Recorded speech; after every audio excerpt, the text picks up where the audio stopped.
Hello，大家好，我们来看一下这几只股，这些都是我的 YouTube channel 里面的会员所问的股。如果你也是有兴趣向我问股的话呢，可以去我 channel 里面按这个 Join button，参加会员，这样呢你就有机会向我问股了。首先我们来看一下第一个 Stanco Holding，它正在要形成一个双顶啊。双顶的话呢，就不要随便去追高。它突破双顶，形成这个 higher high 啊，这个是可以追，但是这个时候不要追，因为我们不知道它会突破呢，还是会 U turn，所以还是不要追，就等。如果它有机会回调到这个蓝直线这边0.52，那时候再弹上去啊，那个是可以买的，回调买上涨。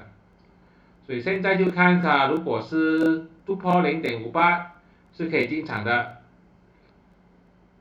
收盘价突破0.58，如果它回来到0.52弹上去，也是可以进场的，回调买上涨。第二个是 B Plan， 它今天就大涨6.多%啊，非常厉害，就是突破了这一个整个的这个筹码峰。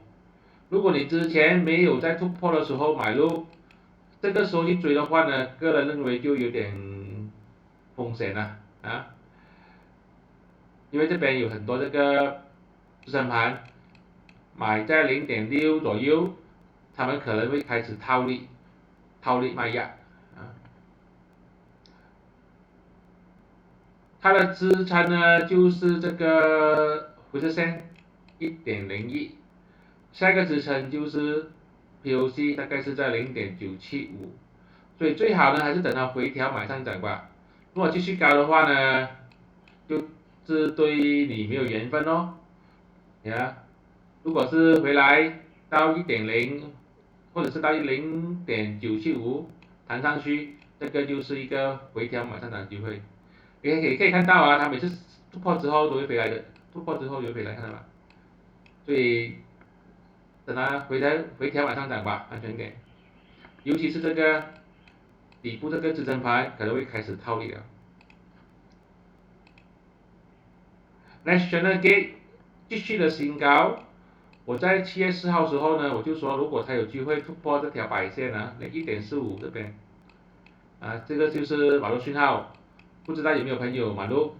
已经连续上涨3天了，这个就有点高了，3天，最好呢还是等它回调买上涨，支撑呢就是1.45，回调买上涨是一个更加安全的买法。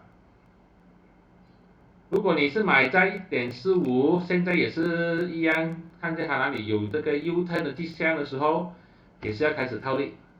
这个时候还没有啊，所以也不需要这么早卖出去套利，等它 U turn 的时候再考虑吧。那高富这个股呢，现在要去挑战这个双顶啊，它已经突破了的，它已经是突破了，支撑呢就是3.32，也就是这个200天均线跟这个五日线，它突破了，但是不知道站不站得稳。如果它星期一的时候，它星期四的时候还是开高，这个是可以高的，因为是 confirm 确认呢，它还是处于上升趋势。没有开高开红的话，就暂时不要紧张啦，就看一下先。这些都是我的个人看法，并没有任何的买卖建议，谢谢大家。